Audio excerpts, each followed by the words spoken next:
The morning sun over Bougainville didn't look real. It was too calm, too gold, the kind of light that made men think, maybe today's the one we survive. But at 09:23 a.m., that hope shattered. A single Dauntless dive bomber, tail number 462, limped through the air with smoke leaking from its right engine. The ocean below was scattered with wreckage. Every other plane from the strike group was either on fire or gone. In the rear cockpit, Sergeant Jack Harlan, 22 years old from Astoria, Oregon, was gripping the twin 30-caliber Brownings until his knuckles bled. The headset crackled. His pilot, Lieutenant Don Reese, voice trembling. "We've got 2 zeros at 6 o'clock, coming in hot. Brace." Harlan swung the gun cradle around and saw them. 2 white-tipped fighters slicing through the sky, sun glinting off their wings. The first burst of tracer fire whipped past his shoulder. The second ripped through the tail just behind him, sending a shudder through the whole airframe. The altimeter spun. The Dauntless started to fall. In that instant, Harlan knew there was no way out. They were too low to bail, too slow to outrun, too damaged to climb. And yet, what happened in the next 60 seconds would be whispered about by every dive bomber crew left in the Pacific. Because instead of dying that morning, Jack Harlan would do something that seemed impossible.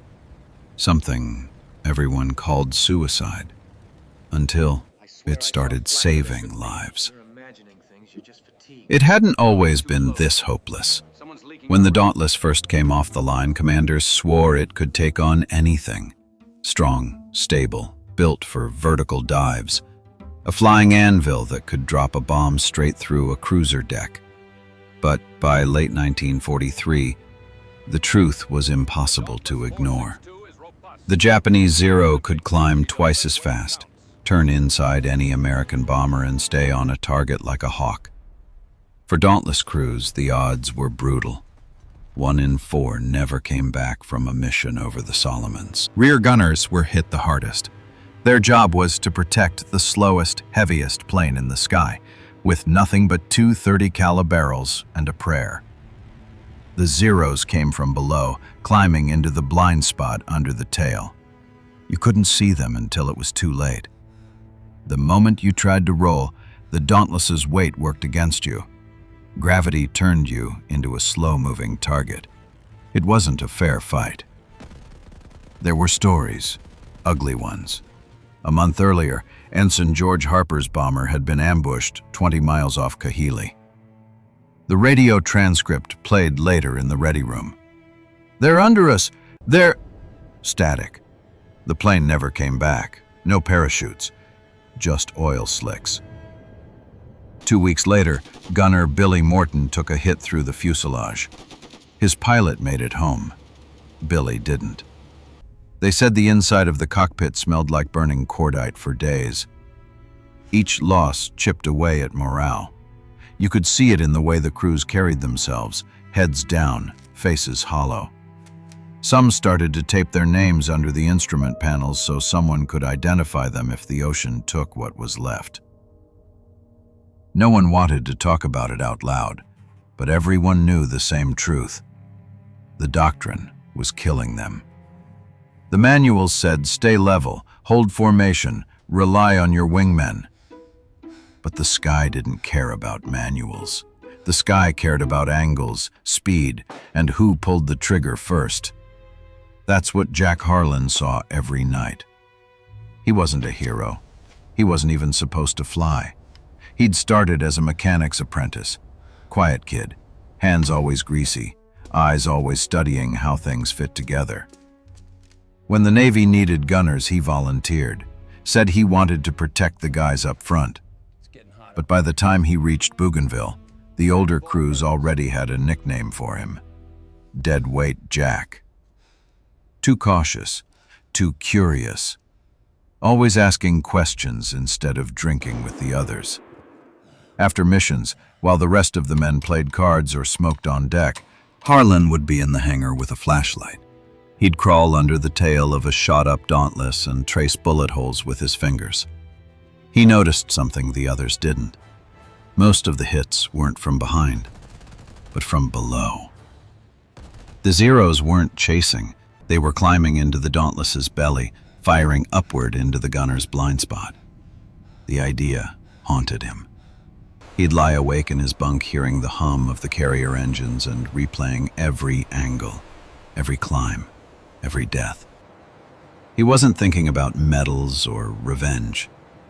He was thinking about Don Reese, his pilot. About the way Don always gave him a thumbs up before takeoff. And about how he didn't want to be the reason Don never made it home. Then came the night before the Bougainville strike. The humidity was so thick you could taste the salt. The hangar lights were dim, the air full of engine oil and sweat. Harlan worked alone, flashlight clenched in his teeth. He'd unbolted the tailgun cradle, a heavy, rusted ring mount that limited how far he could tilt the barrels downward. He remembered something his father had said back in Oregon while fixing a tractor. "Everything breaks for the same reason, son. Somebody decided it couldn't bend." Harlan loosened the locking pins and wedged a piece of cut metal into the hinge, forcing a wider rotation. It wasn't pretty, it wasn't approved, but it meant he could aim almost straight down now, into the space where the Zeros always came from. Just keeping her oiled. Sweat dripped from his hair onto the metal. His knuckles were raw, bleeding from where the wrench slipped. He didn't hear the footsteps until they were right behind him. "Jack," a voice said. It was Lieutenant Reese. "What the hell are you doing?" Harlan froze. He could be court-martialed for tampering with Navy equipment. He looked up and said, "They always hit us from below. I need to meet them there." Reese stared at him for a long moment, then shook his head. "That's not in the manual." "Neither is dying this young," Harlan said. The pilot sighed, then walked away, but he didn't report it.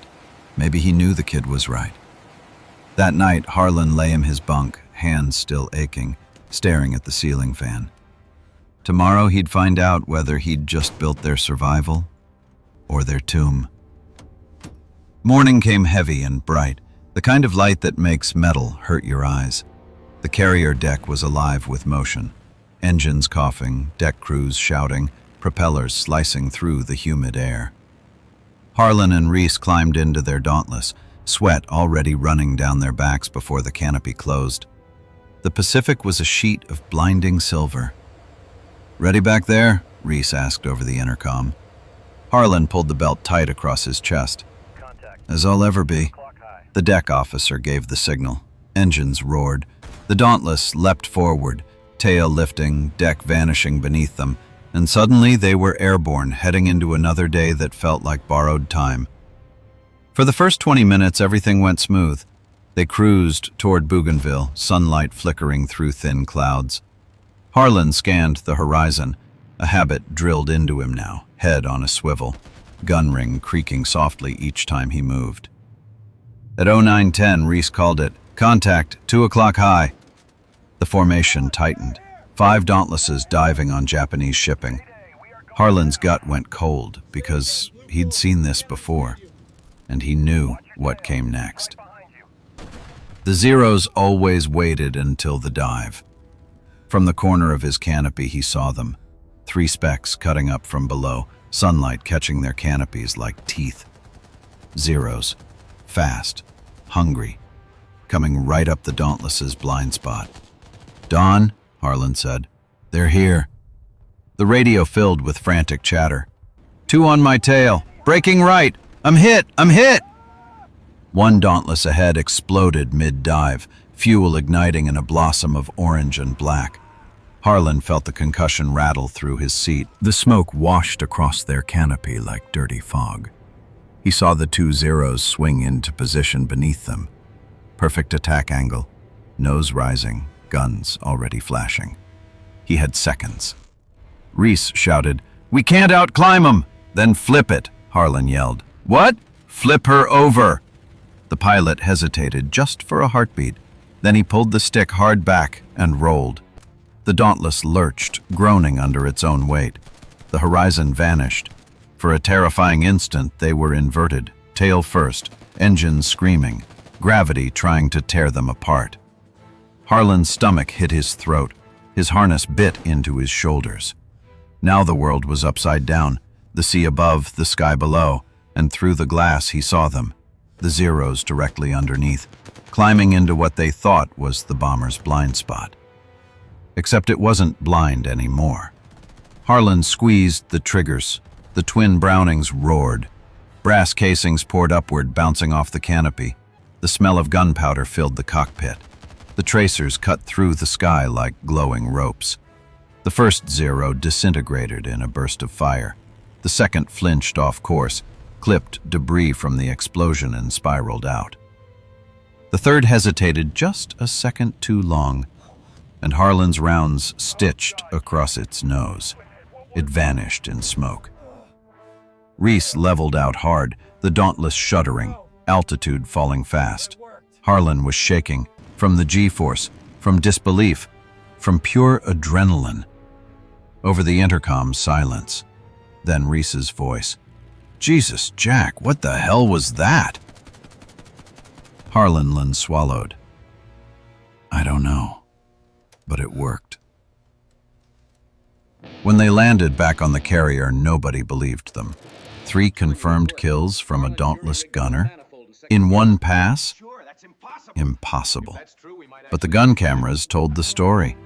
Command watched the footage in silence, the inverted dive, the tracers, the explosions. They called it reckless. They called it luck. They also couldn't deny it. The story spread faster than any official report. In the mess hall that night, crews were whispering. "He flipped the whole damn plane. Tail first dive, that's suicide." "Yeah, but he's still alive, isn't he?" Word spread through the fleet like wildfire. By the next week, 2 other crews had tried variations of the same move. Not all succeeded.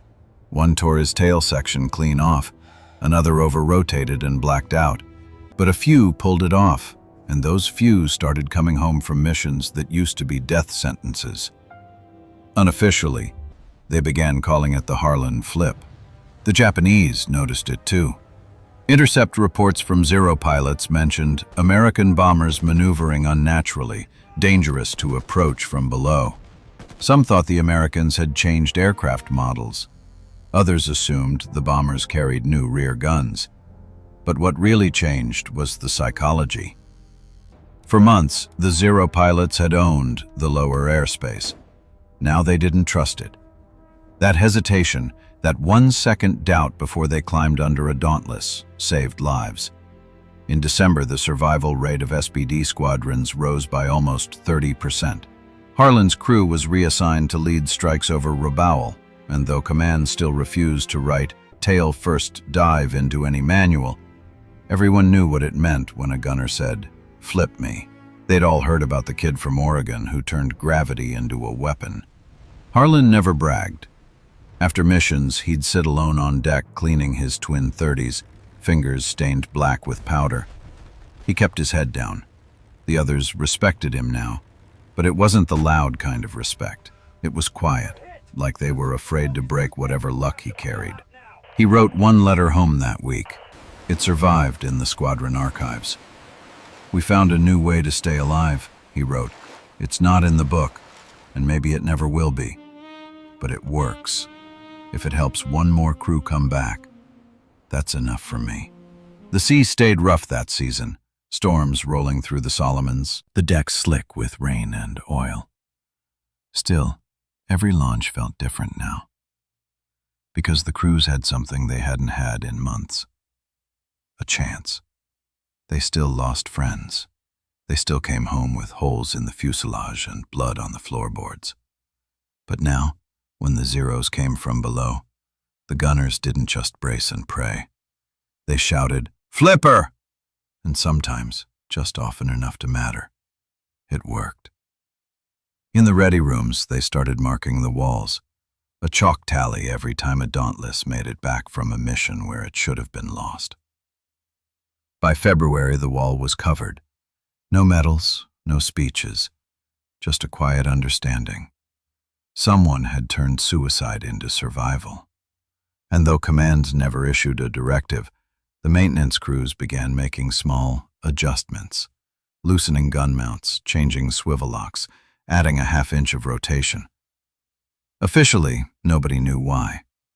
Unofficially, everyone did. Across the Pacific, Japanese intelligence officers started reporting increased American aggression from rear gunners. One described it as strange and fearless.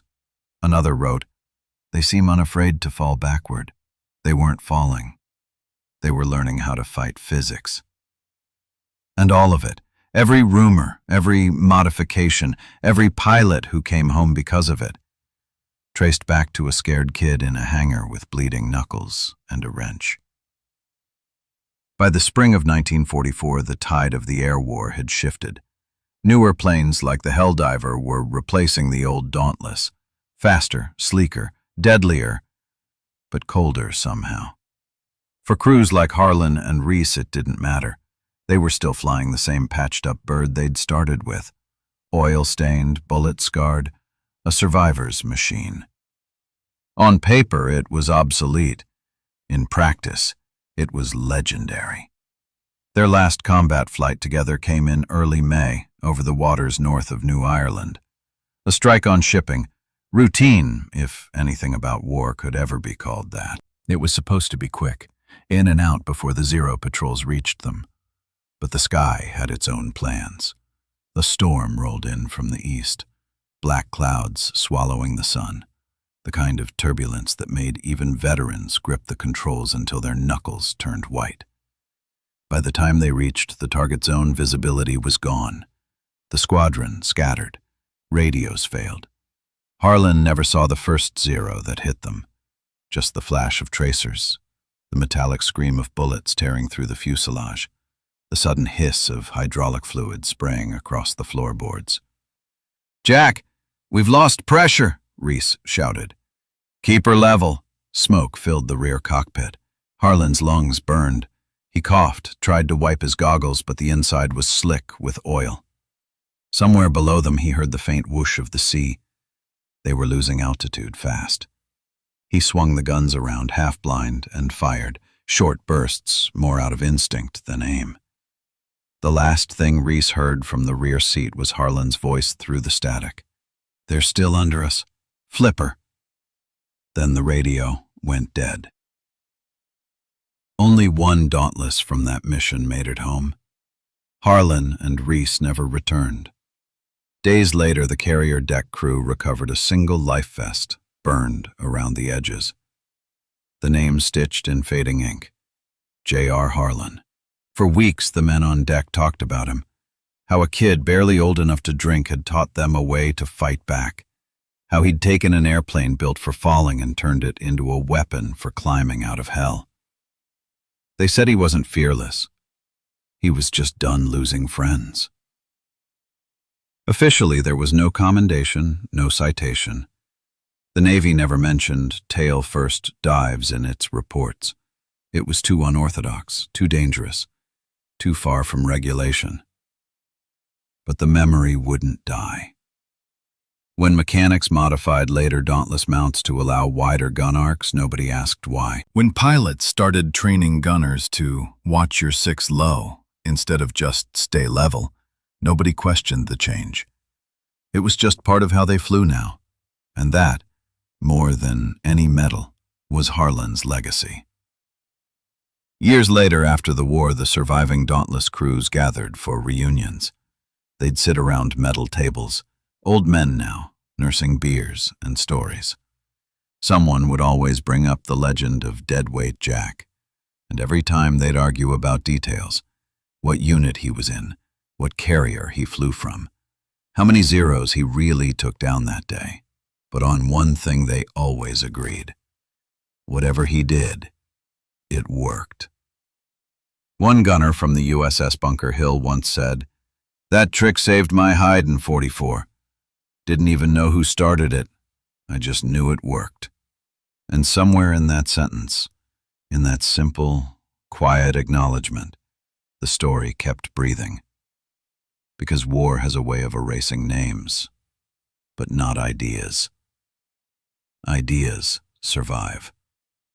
They pass from one crew to the next, scrawled on the back of a maintenance sheet, whispered before takeoff, remembered when the sky goes red and you've got 10 seconds to decide whether to panic or to flip the damn plane. There's no grave for Jack Harlan, no monument on a hill. Just a few lines in a Navy report, an old photograph of a Dauntless crew standing shoulder to shoulder on a flight deck, faces squinting into the sun. Somewhere in that picture, one of those young men, grease on his hands and fear in his eyes, changed the way others survived. He didn't do it for glory. He did it so his pilot could see another sunrise. And that's the part we're supposed to remember. Not the kill count, not the statistics. Just the fact that, for one brief moment over the Pacific, a scared 22-year-old broke every rule of flight and made the impossible work. The ocean took his body, but not his story. Because the moment a story like this is told, out loud, again, the person in it stops being forgotten. So right now, you're doing what history didn't. You're keeping Sergeant Jack Harlan alive. The official manuals never mentioned him, but for the men who came home because of that one insane, impossible move, his name lived in the spaces between regulations, in the half-remembered orders shouted through headsets, the quick decisions made when death was inches away. It lived in the moment a pilot whispered, "Flipper," and a gunner knew exactly what to do. Because sometimes history doesn't remember the rule breakers, only the rules they changed. If this story hit you the way it hit us, tap like so more people hear it. Tell us where you're watching from in the comments. Our audience runs from small-town mechanics to history teachers. And make sure you're subscribed so these names don't disappear.